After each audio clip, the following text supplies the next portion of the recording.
Hello, hello, hello. What's going on, everybody? This is Caddy with Buddy Vesting. So, wanted to go live a little bit earlier today and talk about a lot of different things because there's a lot that's going on in the markets, right? We've got the futures market that's down, Nasdaq more specifically down over 1%. Jason, welcome. Good morning. And we've got the S&P 500 futures down almost 90 basis points. We've got the cryptos basically coming down. Philip says, I love this sell-off. Brendan, welcome, welcome. And yeah, we are coming down with the sell-off, which is, of course, bringing a huge smile on my face because, you know, that represents a huge buying opportunity. I'm actually considering Bitcoin right now at these levels. Bitcoin and Ethereum, I am considering them. Of course, with the laws here in India, you never know. There's just too much volatility and fluctuations with the regulations here. So I'm considering the GBTC, that's the Grayscale Bitcoin Trust.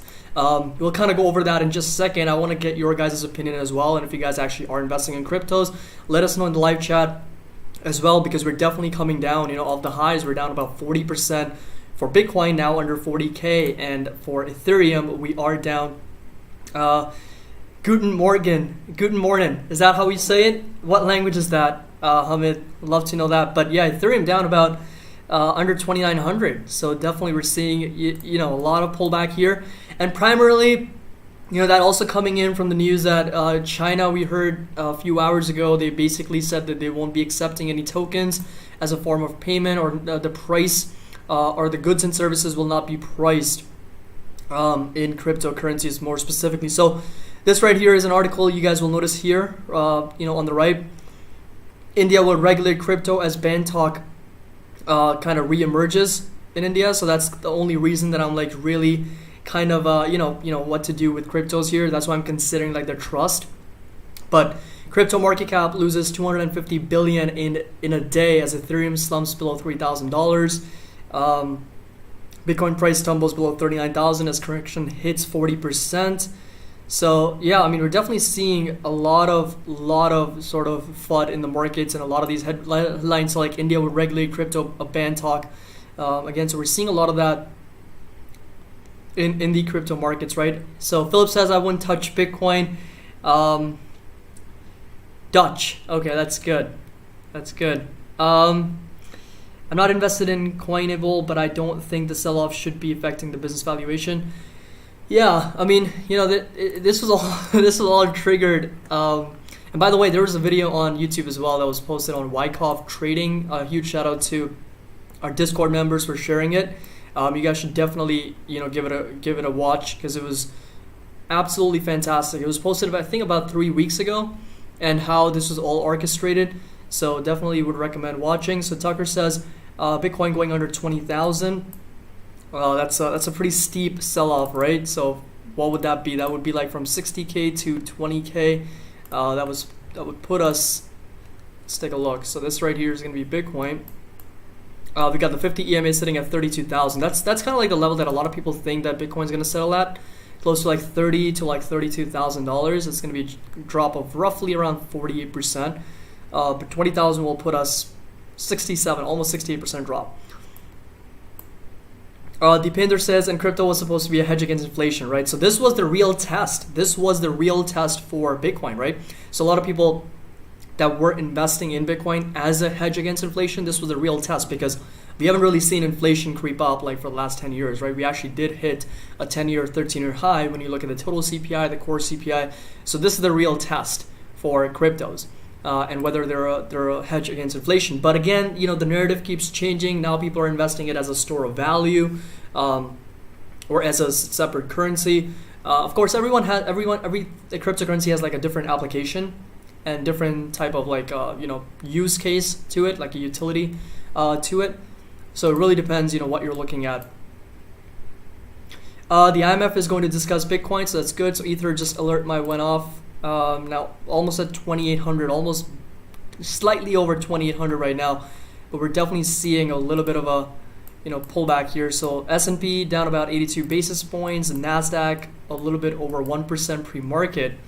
So can't you work around by owning Bitcoin CFDs, as it wouldn't be illegal because you're not owning it directly? That's a great question. That's why I've been kind of like, you know, in the middle, like on the fence of actually owning cryptos because I really want to, but it's just the regulation. It's the, you see all these headlines and nothing's been permanent yet, but I'm definitely looking into that for sure. I'm gonna, the point is for me to take advantage of this dip, right? This opportunity kind of in the Bitcoin prices and Ethereum, more specifically Ethereum as it continues to kind of slide. Trying to look into some CFDs or, any type of a trust or investment vehicle that will allow just a small percentage of the portfolio, right? I'm not trying to go all in with 50% of my portfolio, just a little bit of an exposure so that, I believe in the smart contract technology, the application, the usage, the use case of Ethereum in the future. That's why I have a little bit of exposure in that. So, and there's some crazy tokens that are being created that I'm also looking into. So for example, to give you guys a very simple example, if you come over to this, on your TradingView platform, you can go over to this Doge Bear 2021 USD. This was specifically created to short Dogecoin. So since Dogecoin is down, let's say a little bit over 16% right now, so you guys can see it's now under 40 cents. This thing is up over 50%. Why? Because it's 3 times levered short Dogecoin token. So if you come over to the 4-hour chart, it's insane how the financial markets create these products out of thin air using simply leverage, swap contracts, futures, options, whatever the case is. They'll just make something out of thin air to take advantage of the opportunity, right? And that's what they were using. Barry Silbert, who also tweeted that they were basically doing that. All right, so uptrend was broken a month ago, and now it's a visible down channel. Yep, so definitely, would agree there because Ethereum was also making lower highs and lower lows from the technical analysis piece, right? So this right here is the lower lows that Bitcoin was making. And, 42,000 was kind of like the support that we validated a couple of times. So you'll notice that we were kind of hovering, back and forth here, boom, boom, boom, before we saw a huge breakdown. I think this was also the time when China basically reported that they will no longer be accepting. So this right here was the article that I want to quickly go over. So you'll notice how China cryptocurrency warning, and the largest token fell below 40,000 for the first time since early February, dropping as much as 10% to 38,973 on Wednesday. After the People's Bank of China conveyed a statement reiterating that digital tokens can't be used as a form of payment. This is the latest chapter of China tightening the nose around cryptos. And this was also the notice was posted on PBOC's official WeChat account. And I think they're also working towards building their own digital token that will be used in combination with WeChat and Alipay, which controls about 98% of mobile payments in China. But of course, this doesn't bode well for cryptocurrencies like Bitcoin. Deepinder says, instead of losing money 5 days a week, now I'm losing money 7 days a week. Thanks, Elon. That's hilarious. That's funny. But yeah, I mean, crypto markets being open 24/7, 7 days a week definitely adds to a lot of volatility, a lot of price swings, and price action fluctuations, so on and so forth. But that's kind of the thing that I'm trying to wrap my head around, right? So these trusts, these no ETFs, but these CFDs that are priced in. And that actually trade during market open. So ARK Invest also has roughly, I believe, close to 7 million shares of GBTC, what is it? Let me actually pull that up very quickly. So I was just looking at it this afternoon, and how they've invested in the Grayscale Bitcoin Trust because they can't really own actual Bitcoin because of regulatory concerns and the way they have to report these things and the way the gains are calculated for them. But the only thing is, it's just it's too volatile for one, and the second thing is that it's the fees, right? The expense ratio for that is 2%, so that's actually really high.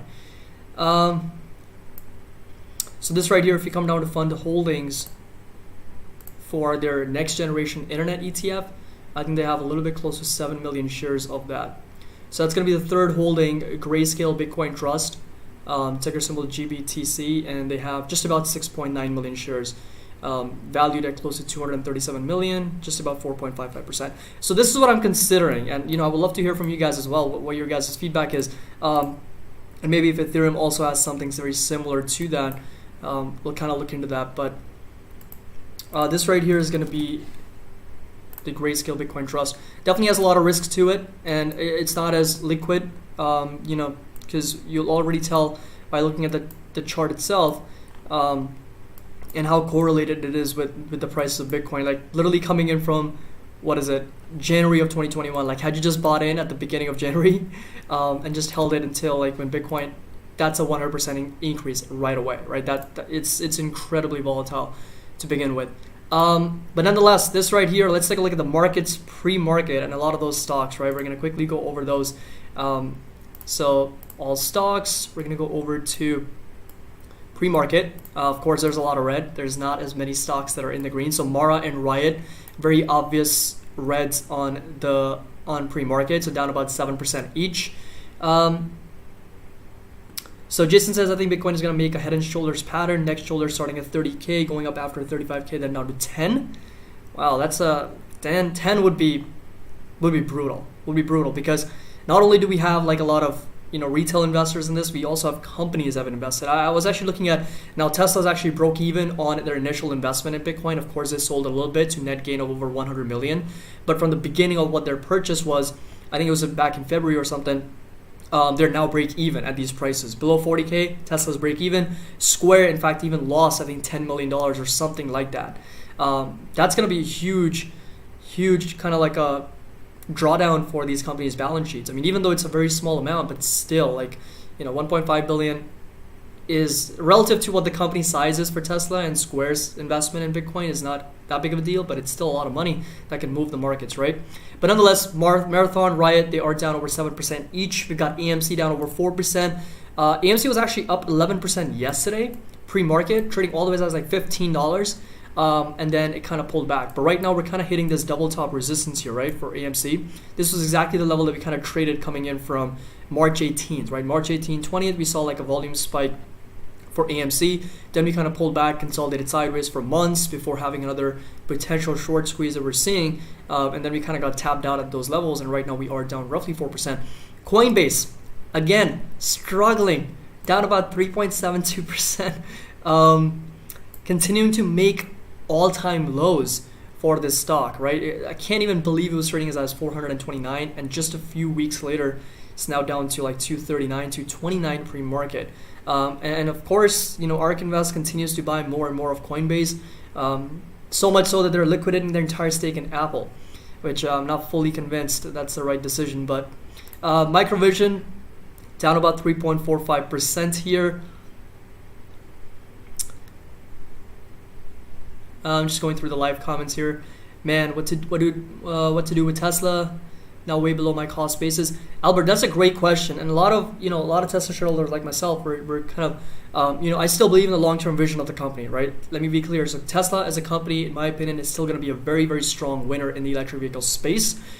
It's just one of those things that we have to kind of monitor along the way, and how much involvement we get, in this crypto space, because of course Tesla is getting pulled into like the whole crypto sort of like the madness that we're seeing, but it's just something that we have to kind of monitor along the way. I'm going to continue to kind of add more if Tesla comes down and continues to kind of sell off. But again, keep it relative to the position sizing of your portfolio that you're comfortable with. Obviously don't go all in on any stock. Always have a strategy that you are diversified well enough, and really depends on your conviction on that company, right? If Tesla was like a swing trade or a day trade for you, then maybe you can set up some stop losses and have an exit strategy. But if it's a long-term position for you, and if you have a price target set in place, like my price target is well over $1,000, that's kind of be like my exit price if Tesla ever gets up there. And then of course, if they come out with new earnings, if they come out with new information, we'll kind of readjust those price targets. They'll either go up or down. But the risk associated with cryptos, that's kind of like something that we have to monitor along the way. All right, so let's take a look at Palantir, down almost 3%. Yesterday we did break out over $21. We turned that level into a support, and right now, of course, we're seeing that back below $21. We got Bioenergenomics down about 2.5%. Jason says Kathy is tilted. That's funny. So yeah, I mean, we'll see. 2021 is going to be very, very crazy. Like, we're only like 5 months in, almost 4.5 months in, and we're already seeing so much volatility. And like we discussed, like today the Federal Reserve is also speaking, and June is also going to be a very volatile month, because again, we're going to have the CPI numbers that are going to come out, inflation data, that year-over-year comps are going to look very scary, but decade over decade comps are not going to be as scary. So that's something to consider. And then, of course, we've got the labor market reports that are going to come out on the first Friday of the month, and we've got the FOMC meeting in the month of June as well. It's going to be a 2-day event, June 15th and 16th, is we're going to find out some more projections and what the plan looks like from the Fed. Jeff says ARK lost any respect when they dumped SPCE. All right, so there is a Fed meeting today, Matthew. I'm not really sure where they're streaming it because it's not on the official calendar. It's not an FOMC meeting. It's just, I think Jerome Powell is speaking or addressing. So I'll see if I can find the live stream. If you guys can find that too, just send me the link and I'll kind of see if I can pull it up over here. But I'll definitely, be on the lookout because this live stream, we're planning on doing this for a long time. I started this way too early today. So what is it? 7 a.m. Eastern, right? The market isn't open for another 2.5 hours. So we'll kind of do this for a long time. Let's listen on this very quickly while we do that. All right, let's take a look. Call it 0.9%, and Target absolutely flying in early trading, up more than 4%. Another retailer in America doing quite nicely, Tom. Retailers doing great here. The shift from yesterday is a foreign exchange dynamic. Yesterday is the yield dynamic today. And the yield, it's not a big move, but it's tangible. 164 out to 166, John, speaks volumes. Equity futures coming in just a little bit. Yields higher, Tom, by a couple of basis points at 166 stateside. I think the focus for us this morning very much on Europe with bond yields. They've been climbing recently, and Italian yields up once again. Well, John, we didn't know what it was like going positive yield to negative yield long ago and far away in Germany. We're going to find out a new experiment of going negative yield to positive yield. I guess that's good news for Mr. Saving at Deutsche Bank. Don't you agree? Trying to get some time to look at a headline, Tom, from Inter Milan, set to near a $336 million bailout deal. All right, we'll kind of tune in on that once again if there's something interesting going on. All right, so let's go back to our watch list here. So Uber is down a little bit over 2%. Carnival is down 1.96. NIO is down almost 2%. Tesla's also down almost 2%. So they're kind of going hand in hand. NIO back under $34. That was kind of like the resistance that it was fighting yesterday. We barely made it over 34, and now we're back down below 34. So Tesla still struggling at 590. So yesterday's high was 596, the day before was 589, the day before that was 589 as well, and we just continue to kind of Tesla right now, like in the short term stock, like technicals wise, does worry me a little bit. Like I wouldn't be surprised if we see a breakdown below 540, unfortunately for Tesla, but we'll just have to kind of wait it out and see how this all kind of plays out, more specifically for the Nasdaq and the S&P. Those are the two most important benchmarks for Tesla's price action. But again, from a technical standpoint, it kind of worries me a little bit. And if Nasdaq, drops 6% or 8% for Tesla, we are there. Like we are under 500 if Nasdaq has that sell-off. And again, I know that nobody wants to hear that as a Tesla investor, but it is the way it is. All right, so Uber is down 1.69. So PayPal is down 1.68. So for PayPal, great earnings report that they reported. A lot of these companies, again, PayPal, Square, they're going to be a little bit more so influenced by Bitcoin's price because of transaction revenue and the transaction volume that they do. Of course, Coinbase is going to be very heavily dependent on that. Yeah, so Sushil says, I think it's just going over the minutes. Yeah, so the minutes notes are also going to be released today, but I'm really not sure because somebody yesterday in our live stream mentioned that they were speaking today, and I'll have to just find the link and see if I can pull that up, and if that's actually the case. If not, then June 13th and 15th is definitely the FOMC meeting. Trucker says Dr. Michael Burry just put a 530 million short position against Tesla. So yeah, this was actually reported recently. Like I know the last couple of days, that's been kind of like the headlines for Tesla is that Michael Burry, the famed investor from the Big Short, took a position, but this position was actually triggered months ago. This was not like a position that was executed recently. This was back in the first quarter 2021, so to speak, and could be even from before that. But that being said, I mean, 530 million is how much it's worth. It's not actually how much he is risking or he's betting against Tesla stock, right? So that could be much, much less, and his position's actually grown to 535 million. So that's I was a little bit misleading from the way a lot of the media reported, like his bet against Tesla is 535 million, when in fact it's the position value and his bet or the amount he's risking is much less. All right, so DraftKings is down 1.6%. And again, from Michael Burry's standpoint, it was just the valuation for Tesla that got out of hand. So he could be right in the short term and be wrong in the long term, right? It's all about time frames, and we don't have an understanding of what the expiration and the strike prices are for Michael Burry. So that's a little bit different for us to really understand the whole position. But again, he could be right in the short term just based on the technicals and the weakness in the price action. But over the long term, again, as a company, the underlying business, in my opinion, is going to be very, very successful for Tesla. All right, so Southwest down over 1.5. Shopify, pretty much everything is down, right? We only have a few companies that are in the green, and that's it. These are not yet traded pre-markets. There's not a quote for them, but for the most part, everything is red, right? AMD is back under 74.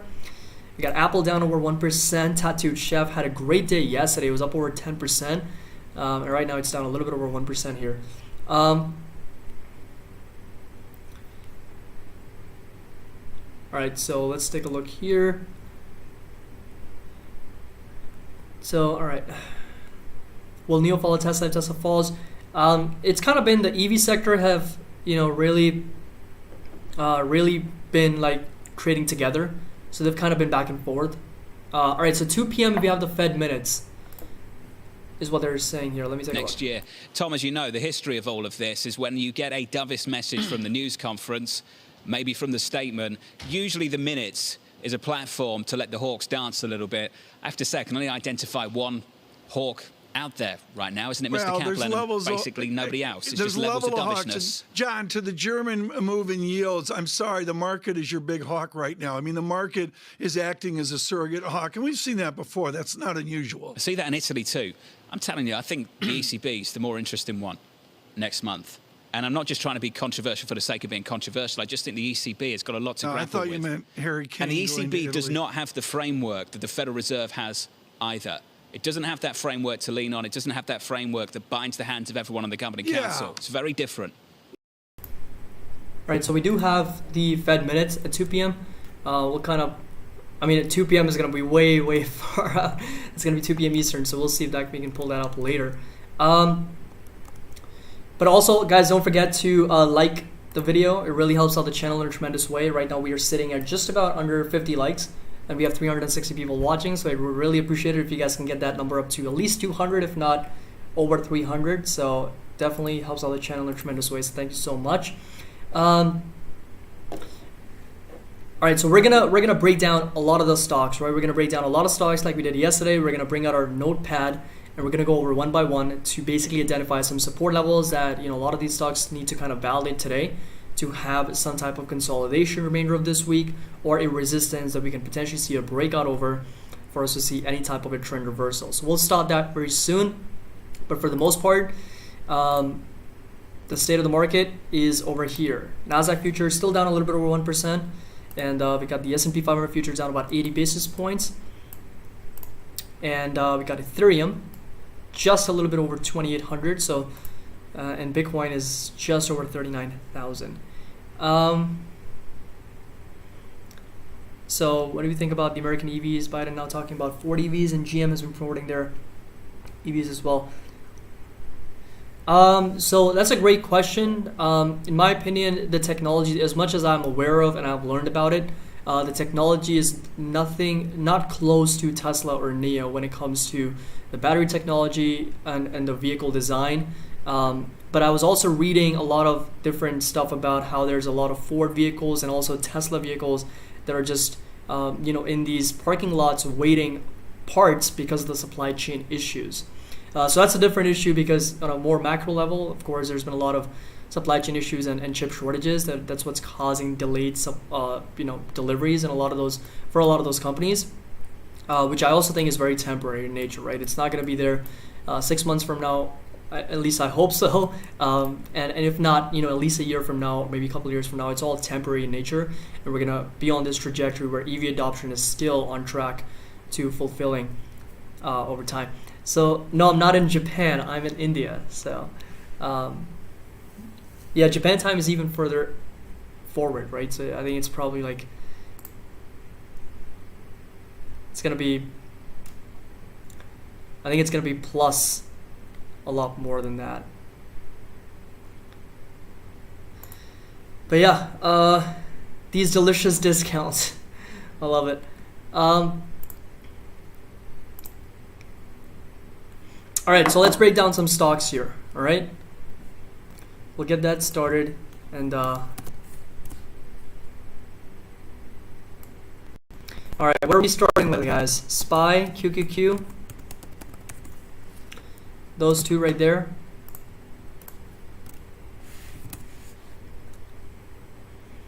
So SPY is definitely down a little bit over 92 basis points here pre-market.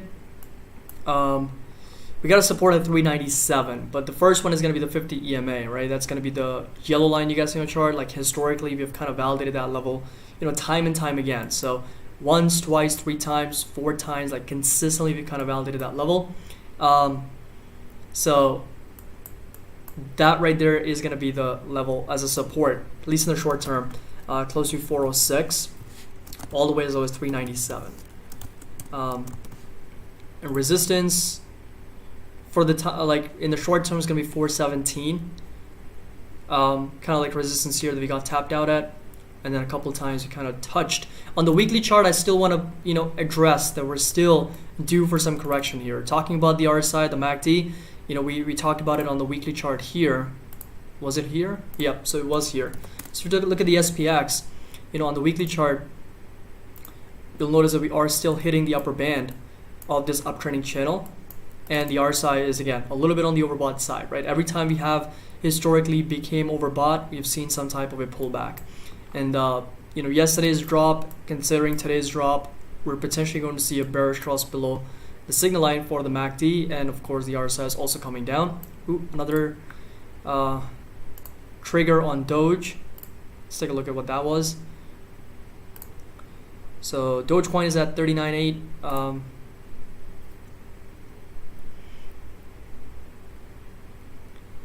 right, so yeah, so be cautious, be mindful that S&P 500. If we see further weakness, that could be as a trigger of some more persistent bearish sentiment on the S&P 500. So in the time being, those right there are going to be 2 support levels to watch: 406 and 397 as 2 support levels for SPY. Resistance is going to stay put at 415.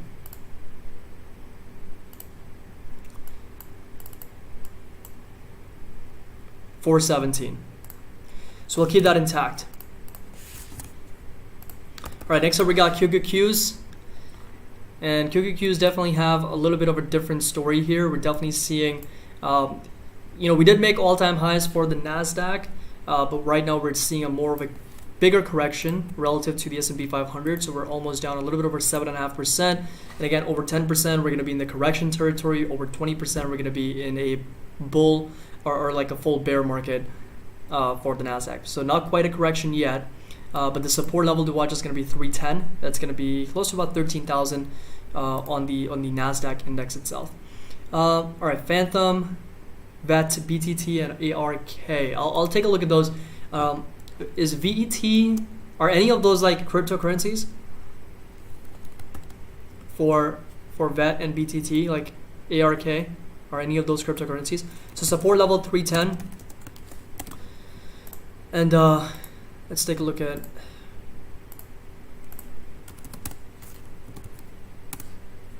so XIC here. It's going to be the level. So 13,000 is going to be the level on the NASDAQ, and 13.6 is going to be the resistance for the NASDAQ index. That's going to be roughly at 327. So 327, 310 is going to be support, 327 is going to be the resistance here. Mustafa says Bitcoin going to 20K within a few months. 36K, then 28. Yeah, I'm up early, Tom. Definitely am.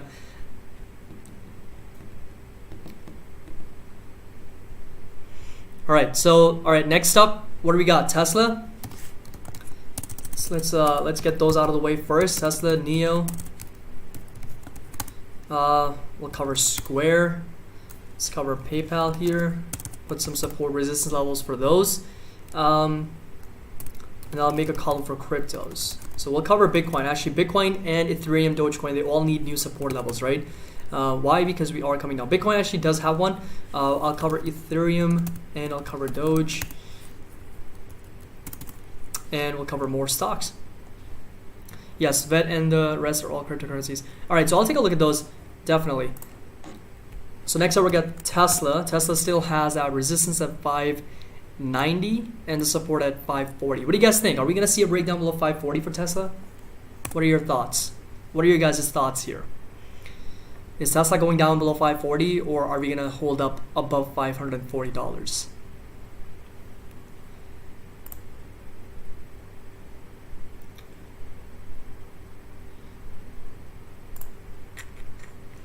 Place your bets, the race to find the next Tesla.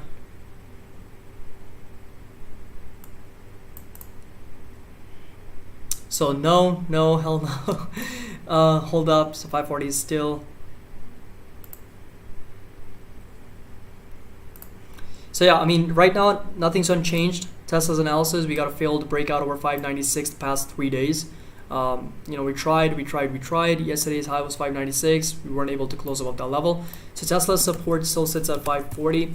I'll also put it at 560 because we've just kind of been hovering for the last 3 days above $560. But this is going to be more of a stronger demand, in my opinion. And the resistance is going to stay put at 590. So 540, 560, two support levels, and resistance at 590 for Tesla. So on Tesla will go below 540, heading to 400. Maple says that yes, it's going down. Brandon says it's holding up. So we'll see. All right, so Neo's back. Neo's back below 34, right? So this right here is going to turn into a resistance once again.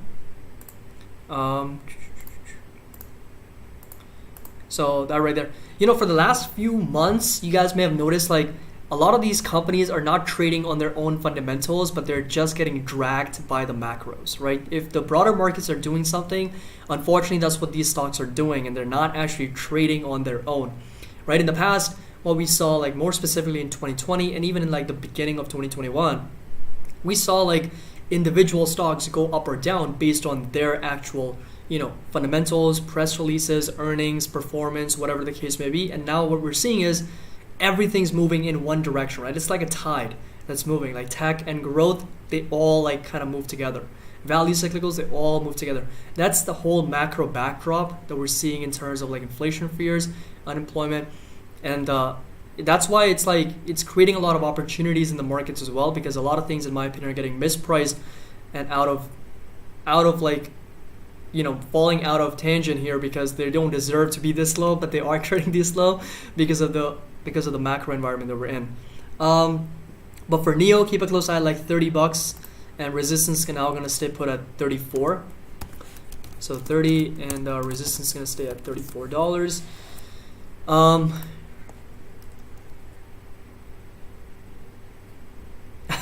Harry says, please short Tesla, you will be covering by noon. Yeah, one thing you've learned over the years is to never go against Elon Musk and never short Tesla, more specifically. I think it was like last year, it's like so much, I think it was hundreds of billions of dollars that were lost by shorting Tesla stock. But of course, I mean, if there's one person that can do it, it's Michael Burry, because he may get the timing wrong, but he get the premise almost always right. And again, it's all about time frames. There's nothing, he's not basically betting that Tesla would fail as a company. He's only betting that in today's market environment that we're in, with the valuation that Tesla has, it deserves to be a little bit lower in the short term. That's all it is. Over the long term, Tesla will still, in my opinion, be successful. But in the short term, of course, he could be right. In the long term, Tesla could still win out in the EV space. So, all right, Doge is trading under 38.50 now, and 38 cents, like 3.385. But Square is now under 200 once again. So we're breaking down below 200, trading as low as 197. Again, head and shoulders pattern for Square and AMD. AMD is probably trading below 74 as well. Let's take a look. AMD is probably trading below 74 here. All right, so 73.35. We're down over 1%, and those are the two stocks that kind of concern me here from a head and shoulders pattern. So yeah, Anand, thank you so much. I really appreciate that. So yep, so for Square, keep a close eye at 170. Unfortunately, of course, these are things that nobody wants to hear, I know that, but that's going to be the support level to watch, and resistance now is going to be stay put at 200 because we're trading below that level pre-market, so we're down a little bit over 2.8%. And again, it could be influenced a little bit by Bitcoin as well, because transaction revenue wise, a lot of it also depends on the Bitcoin's trading volume and the transaction revenue that they generate through that. The whole point with Square and Coinbase and some of those other sort of like fintech companies is that they leverage the other side of their business as they gain more users. So lending, saving, checkings accounts, different products and services that they can upsell and cross-sell to the users, and they're not just dependent on the one business model that they had. So that's kind of like the big long-term view for Square, Coinbase, and a lot of other fintech companies. But 170 is going to be the support. 200, unfortunately, is going to be the resistance to watch for Square moving forward. And it's also making some type of a head and shoulders pattern. So we'll see if that actually does break down or not. Yes, so valuation definitely matters. It has mattered over the long term. We'll see a lot of stocks, a lot of companies kind of converge back to the valuations, which is why we try to do as much fundamental analysis here as much as we can to get a better understanding on the intrinsic value. The one thing that I don't like to personally do, like in terms of models, is a DCF model, discounted cash flow, specifically for growth companies, because I feel like intrinsic value wise, DCF will put us way below, right, based on free cash flows. Like for AMD, if you were to do an intrinsic value, it'll be way under 40 or 30 bucks share. For Tesla, don't even talk about a DCF on Tesla. It'll be way lower.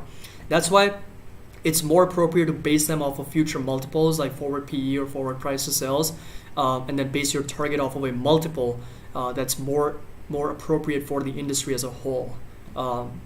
Is in my opinion kind of like a better estimate to go about valuations. So, all right, so let's take a look at PayPal here.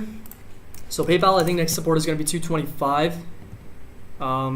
Yep, so 225 is going to be the next support. We're down close to 2%, trading as low as 238, and 244, 245 right here is going to be the next resistance, right? So we're going to watch that as the next resistance for PayPal, see if we can get any breakout. By the way, what do you guys think? Are we going to see any type of buyers present at the open, or are we going to see flush down more right at the open for a lot of these companies? Are we seeing the buyers step in, or are we seeing some weakness at the open for us to see some more sell-offs?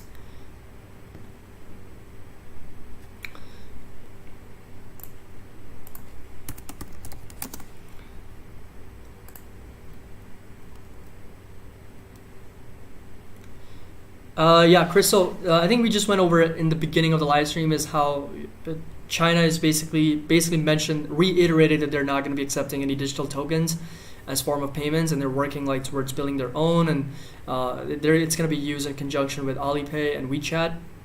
I think that's what's driving a lot of the crypto fear here. So Matthew, I don't understand why Coinbase drops when crypto drops. The reason why that is because when you look at their earnings, even in the first quarter 2021 earnings for Coinbase, it was astronomical. It was absolutely phenomenal earnings for Coinbase, but majority of it unfortunately came in from cryptos. And more specifically here, let me see if I can pull up if I have the analysis available. I don't. We did a complete fundamental analysis on Coinbase, but Bitcoin was a big piece of that, right? Bitcoin was a big piece of their revenues, of their transaction revenues. And we looked at this chart and how as trading volume for Bitcoin surged, their transaction revenue also surged. But if Bitcoin prices are coming down and crypto, then of course, trading volume dies, their transaction revenue goes down with it, so a lower valuation for the company because their revenue is going down. So that's kind of like the reason why Coinbase is kind of correlated with Bitcoin so much. All right, so I'm sorry if I mispronounced your name, but Bolshevika basically says it's going to be a small fake bounce in the market before further collapse. So we'll see if that actually does happen. But for the Nasdaq, keep it close at 13,000, and for the S&P, roughly at 4,000 as low as 3,800 are going to be two levels to watch. All right, so let's go over to some other stocks here. What are some new stocks? Come on, we need suggestions. We need some ideas. We're going to break down Apple. We're going to break down, what else? By the way, these right here are going to be all the support resistance levels to watch on the day, right? These can change, of course, as the market changes by the minute, but these right there are going to be the levels to watch on the day for these different tickers. All right, so we're going to put some on the list here. So we're going to go over Palantir. We're going to go over TSM. We'll go over C Limited as well. We're going to go over Amazon, AMD. We have Palantir on the list. We're going to go over Disney, and we'll go over Lemonade for now. Let's quickly go over these. Apple, I think, was trading below 127. So definitely that's going to be down about 1% pre-market, or over 1%. So 124, there goes our support level overnight. There's going to be now resistance at 124 here. And 118 is the next support if you do see some more persistent weakness here from Apple. So support is going to be sitting at 118, and resistance is going to stay put at 124 on the day. Quick update on cryptos here. Ooh, man, Ethereum's now down over 20%. We got Bitcoin trading down over 10%. 38,550. Ethereum's now under 2,700. Dogecoin is now under 38 cents. S&P futures down about 1% almost, and Nasdaq futures down over 1.26. So a lot of weakness there in the markets. I think it's mostly driven by fear, but that's what we love. As investors, you definitely would want to have mispricing and arbitrage based on fear, doubt, uncertainty, and a lot of everything other than the fundamentals of the company. If you can find deals based on selling pressure that's coming in because of everything other than the fundamentals of the company, that's the type of deals that you want. Because the last thing we want as investors for anything is for Palantir to go down based on material decelerating growth, based on actual fundamental misperformance or bad performance from the company's underlying business. If the business is strong, if they're doing incredibly well, like in my opinion most of these companies are, then yeah, I mean the macros can play a significant role, but over the long term fundamentals will again converge to the actual stock price. So Palantir is now down back under $21. We didn't quite get a retest of 22. Like, this was the stock analysis that we had yesterday. We were hoping for some continuation pattern. Of course, overnight the market is down with the futures and crypto markets. So we're down a little bit over 3%, back under $21. So unfortunately, that right there is going to be turned into a resistance once again. So again, I misread that whole pattern there. So we're going to go ahead and readjust, and $21 is going to be the resistance, and of course 17 is going to be a support here. I don't expect us to retest this low. Maybe we'll kind of get a bottom here, buyers stepping in at just under $20, close to 19. But it really depends on the market, right? If the Nasdaq shows any signs of more weakness, then of course there's nothing that can save a lot of these stocks individually. But nonetheless, support at 17, resistance is going to stay put at 21 on the day. All right, so we're going to go over. All right, next up we have, what is it? TSM. So TSM, we also had, I think, some analysis on it. Yeah, so we had a lower high and lower low pattern for TSM. So this right here is now a resistance at close to 113. But if you were to kind of look at this pattern, we're still, for TSMC, we're trading in this range, right? So we're just, we pushed up, got rejected at these lower highs, came back down, had a minor push up, made lower lows, pushed up to these lower highs, and right now we're just coming back down. And there's also a horizontal pattern at close to $108. So for TSM, 113 is going to be a resistance. We're going to turn that level here at $108 as a support that we are validating right now. even though we're down a little bit of 1%, 107, close to $108 is going to be the level to watch on the day. So support at 108, resistance is going to stay put at 113. But I personally, unfortunately, if the Nasdaq continues to be weak, wouldn't be surprised if we do see a breakdown below this level for TSM, below 107, $108. BH. So I was actually looking at that. Do we have the FOMC meeting today, or do we have the Fed minutes? Because I think that's just going to be them releasing the actual minutes from the previous meeting at 2 p.m. But nonetheless, Bitcoin is sliding right now. Let's take a look. Every time we kind of reload, we're down like a couple $100 on Bitcoin, and Ethereum now at 2,600. Let's listen on this very quickly. Side. Let's get to the bond market on both sides of the Atlantic. Treasuries we've talked about. I want to talk about Europe briefly and get to the banks. In Europe, the banks right now are up by 27% year to date.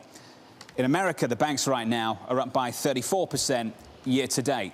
Now, the story here has been clear. Yields have been climbing. In Germany, yields have been climbing in a treasury market, and that cyclical trade has played out on both sides of the Atlantic, even though Q1 was a story of US exceptionalism. So this is where I want to finish. I want to get to the bond market quickly, if we can switch up the board and get to Germany and get to Italy. If bond yields price back towards zero, in isolation, you would say that's good for the banks in Europe. What happens if Italy comes along for the ride? We've had 7 straight days of Italian yields climbing. We've had soft auctions in Europe, across the curve in Germany, even at the front end on twos. And we had a soft auction in Germany this morning. We had a soft auction in Italy last week, 1.12%. I just wonder, TK, whether there's a little bit of a tantrum starting to evolve in Europe at the moment. If you just looked at Germany, you could say that's consistent with a better outlook. I get that. When I look at Italy, though, I don't think that's consistent with what the ECB wants to see. We'll kind of circle back to that. So it's Fed minutes, right? So it's Fed minutes from the last couple of days of meetings. Yeah, so we'll kind of break that down. It's going to be 2 p.m. Eastern. We're definitely seeing a little bit of a flush here for some reason. I mean, this could be, in my opinion, there's a lot of fear-driven selling now that's happening. A lot of people woke up probably on the East Coast, West Coast, and they're seeing Bitcoin prices now at these levels, and they're like, what happened overnight?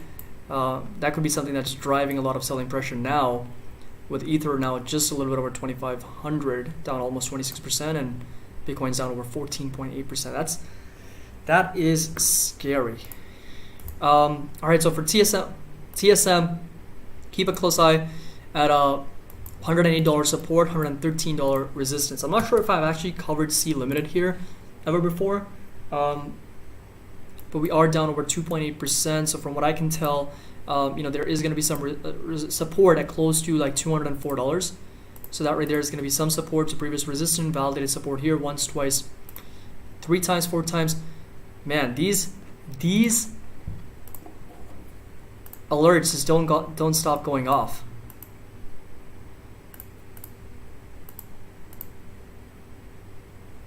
I'll keep an alert on the upside too, because in case we were pushing higher, but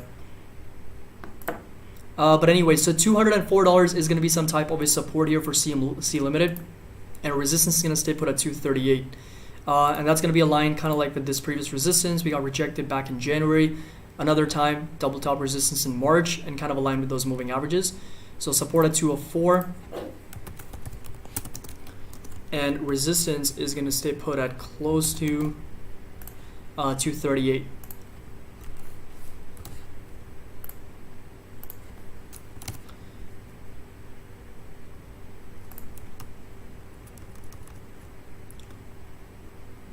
It was the embrace of people like you that helped drive this thing up to 63, I did. 64. Yes, that's true. Are you still in, Tom? No, I top ticked it at 59,000. Thank you. Remaini's in nothing. I took it as small as Coinbase would let me there, just to slide in. That bill, however, big Bitcoin.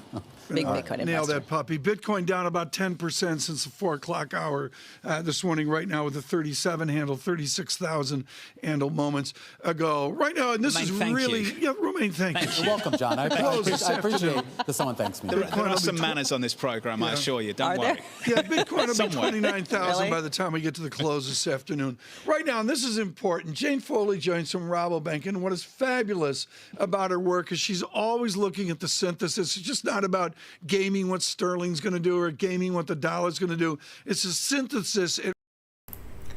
One fast Duster says, don't check your Riot or Mara right now because you might throw up. So we're seeing a little bit of a bounce here, so that's good, right? So Bitcoin back over 38, almost 38,000, Ethereum back over 26. The volatility is absolutely crazy. If you go over to the 1 minute chart, like this could be a reversal here. Like this is a pattern that we've seen, many times, like a bullish engulfing candle, a lot of buyers kind of stepping in. So I think 2370 may have been the bottom, but again, I don't want to jinx it. So, but just look at the sheer selling here. Just absolutely just boom, boom, boom, boom, boom. Like selling pressure is coming in. But right now, this actually does look good in terms of a reversal here. We'll check back on this shortly after doing some technical analysis on these other stocks. But again, bullish engulfing candle here for Bitcoin as well. So we'll see that if those levels actually hold up. 36,300 is kind of like the low for Bitcoin, and just over what is it? 2370 is going to be the low for Ethereum. But again, Nasdaq futures selling off over 1.3%, and S&P is down almost 1% as well. So all right, going back to C Limited, those right there are going to be two levels to watch: 204 and $238. Now we're going to jump over to Amazon. Amazon struggles, always does, close to 3250 here. Did see a breakout a little bit, but failed breakout once again. We were not able to sustain those levels for very long. Turned that level back into a resistance, unfortunately. And support level to watch is going to be 3090. Right now we're just under 3200. But if you come down to 3090 here, guess who will be buying? Me. My price target is at well over $4,000. But 3250 is going to be the resistance.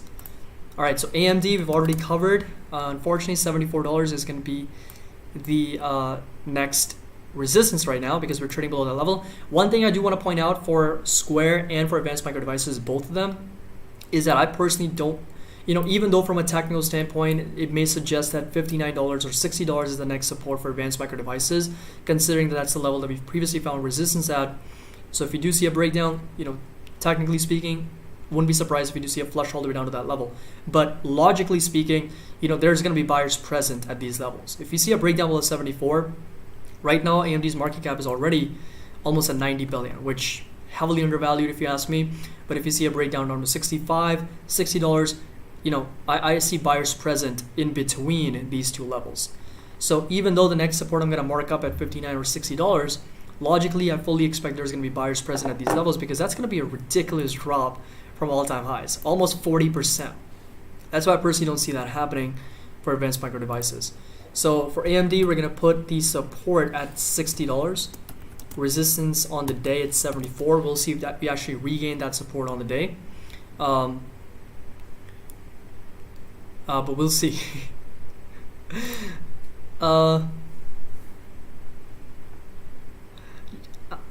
So Axe says, I just checked my crypto portfolio, it's on a free fall. But we're kind of seeing that recovery here, right? So I haven't had my alerts go up, so we're seeing a little bit of a push higher. So this could be the bullish engulfing candle, could be one of those cues where we could see like the bottoms in, at least on the day. I'm not sure about the week or the month, but we're definitely seeing a rebound here, the buyers kind of stepping in. Because we did get down to very, very oversold levels. Like the RSI was incredibly oversold here, right? So what was it? Like trading below like almost 12. It's the lowest point we've seen for the RSI here. But nonetheless, we're definitely seeing a little bit of a push higher here for both Ethereum and Bitcoin. Silver says we're hitting peak fear. All right, so let's take a look at Disney. So Disney, we are down. We're actually kind of back inside this uptrending channel, so to speak. So, we had this uptrending channel for Disney for quite some time. Then we blew the top off, had a back test, broke out on earnings, had some type of a descending triangle, broke down below 180. So that right there is going to be turned into a resistance for Disney stock.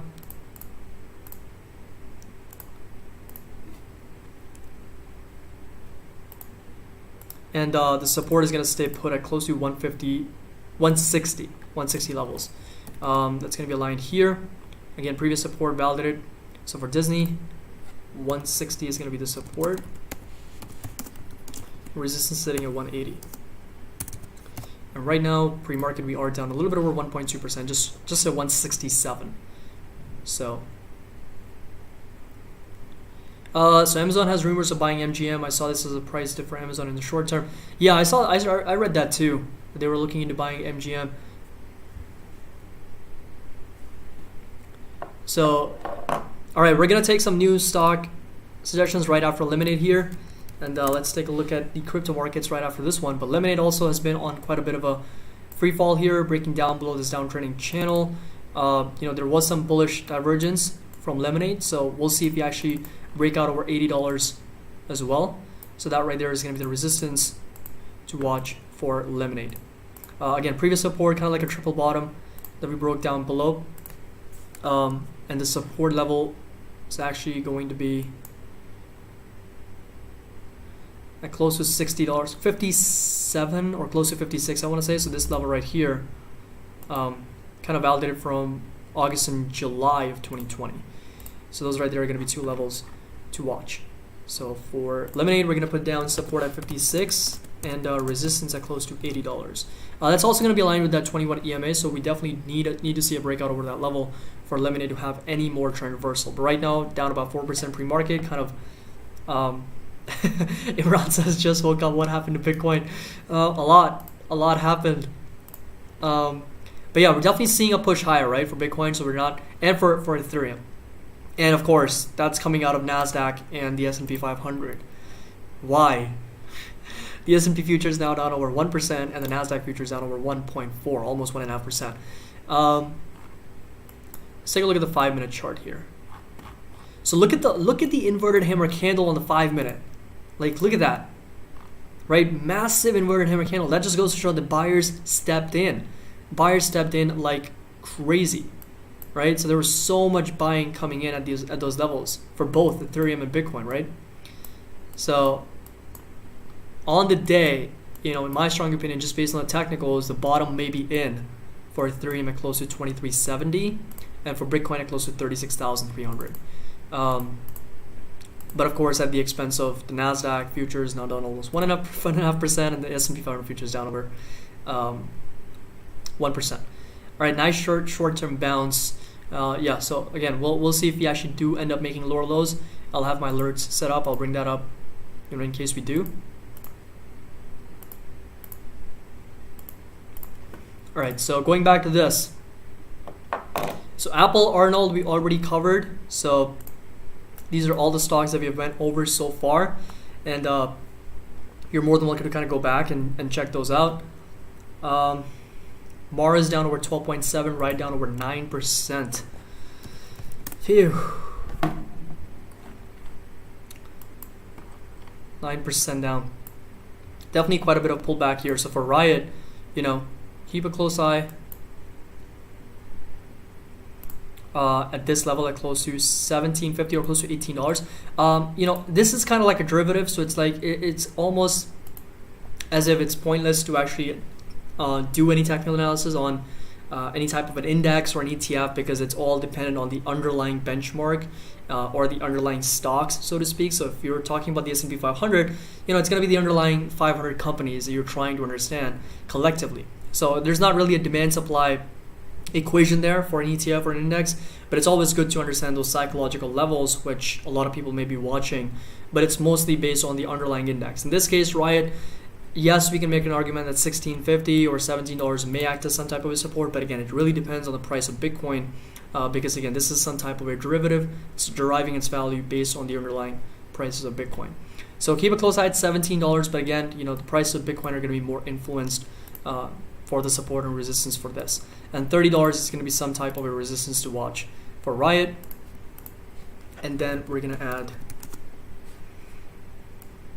Mara to this list as well. So 17 is going to be the support here, and resistance we're going to watch close to $30.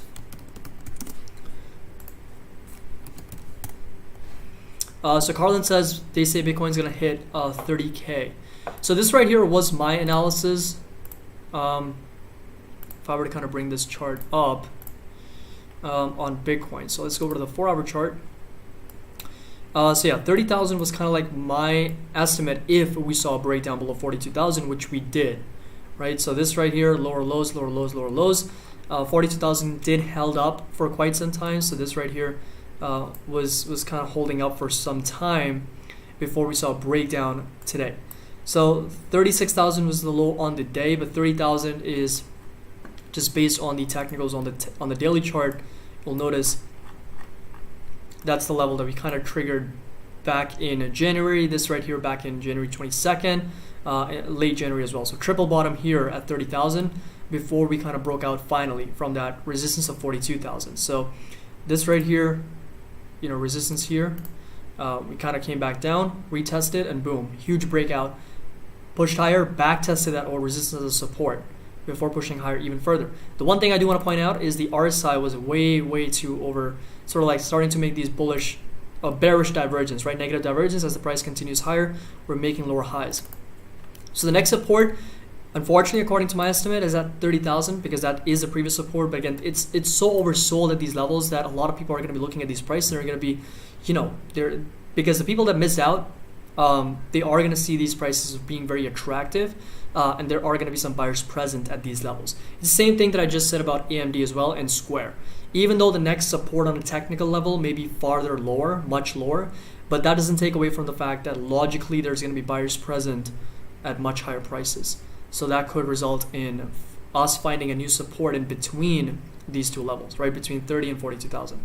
So we'll see. You know, we'll see if that actually does happen. Right now from all-time highs, we've already corrected over 43%. And that's, I think, the same case for Ethereum as well. Ethereum may be a little bit more than that. So if we were to take a look at Ether. All right, let's go over to the daily. So for Ethereum, from highs of 43.75, close to 4,400, yeah, we're down almost 45% for Ethereum.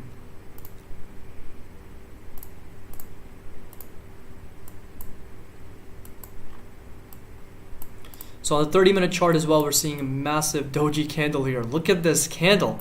It's literally a wick. It's not even a candle. It has no body on it. For Bitcoin too. This is what actually like buyers and sellers actually look like fighting for price action. Like literally there's no body, right? Buyers stepped in at these lows, pushed us all the way back up, but this is so weird for Bitcoin's price action. But anyway, so West Coast of US is not awake yet. That's a good point. Let's see if they actually sell or over morning coffee. Yeah, we'll see. All right, so Mara is going to be next. We're going to break that down. So for Mara, $20 is going to be the support. We're actually trading exactly almost at $20, so $19.95, down over 13%. So that right there is going to be the level to see if it actually holds up, right? We're 9 cents off that low. And 20 and 30 is going to be the resistance for Mara moving forward. So we'll keep that intact. Support at 20, even though we're just like 5 or 6 cents away. It really depends on the open for these companies. Short-term balance in there to 30K, most of us says. So we'll see if that happens. Let's take a look at MRC Global. What is that? I'm not really sure. So pretty much flat on the day pre-market.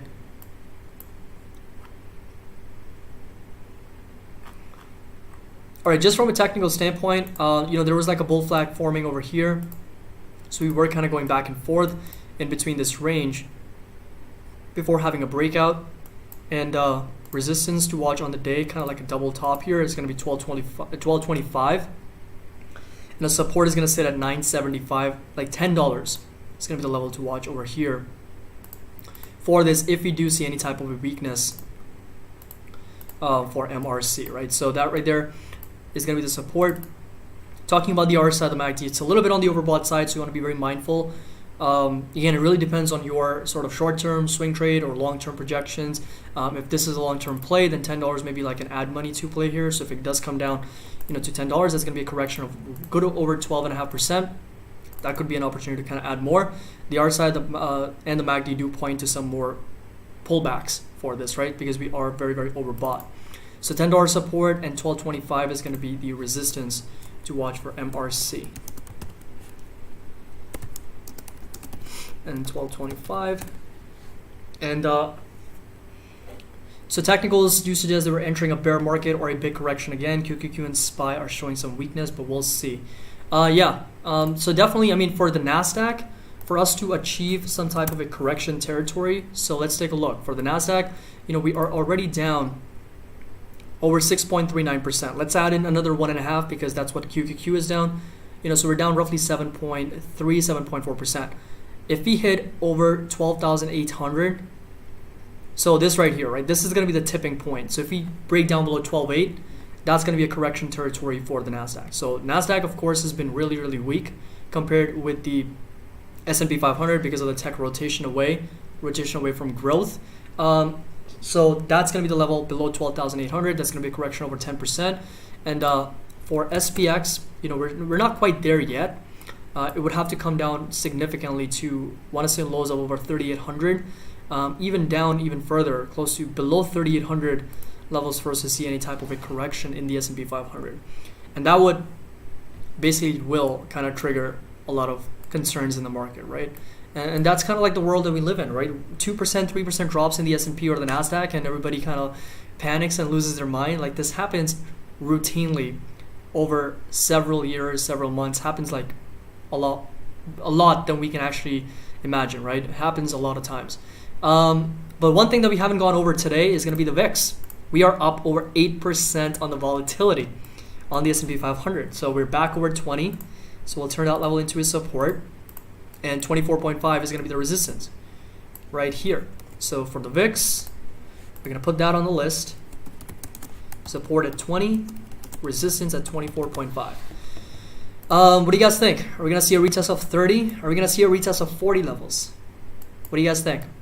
40 was retested back in October 28th. So that was before, I remember we had the elections, the November elections, the presidential elections, and there was a lot of volatility, a lot of uncertainty as to who's going to win. So that's when the volatility spiked. And again, it was forward-looking, so it spiked a couple weeks before the actual elections took place. And then, of course, once we had the results, the market had some more clarity, some more visibility in the market, and the volatility kind of died down. But that was kind of like the last time we saw 40 levels. 30, we've seen 30 levels very recently, right? Last week. It tested highs of 28.9, so almost 29 levels. And even before that, during all the March madness that we saw, rotation away from tech and growth, we were testing highs of 30 levels, even as high as 31.9, so almost at 32.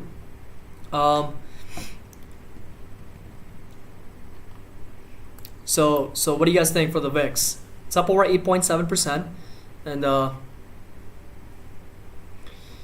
do you guys think that we're going to see a breakout over 24.5, a retest of 30?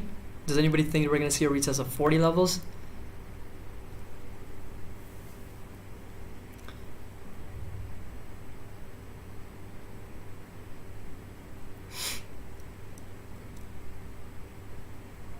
Yeah, so value stocks are also down, so that is pretty interesting, right? So everything was. Let me see if I can pull up the Finvis chart.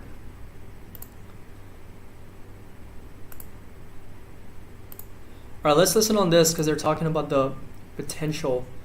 People like me criticizing everything, so I'm not so worried about that. I think most You're people still criticizing. I think most people expect that, but to me, this triggers a weakness in the space. Bitcoin was supposed to be holding above 40; it's not. So I guess it's a lot weaker than most of us think. To me, it's the macro, bigger picture, and I look at it as Bitcoin is part of that today. Mike, I'm not going to do a technical analysis. That's not my job here. I'm looking at the Bloomberg, and I see comfort in your 30,000 idea of where the gamma takes us, the acceleration of this trend. To halt a negative gamma, somebody has to step in on the bid. Is a broad statement, who is the institution that steps in on the Bitcoin bid? Is it retail? Is it institutional? Is it somebody I don't know? Tom, I think it's more institutional, but today everybody's more worried about margin calls and everything else. And if the key question is, if this continues, Bitcoin is just a small part of that. Even gold is a small part of that. And we know what happens in these So this is environments. critical. Mike McGlone, are you assuming that a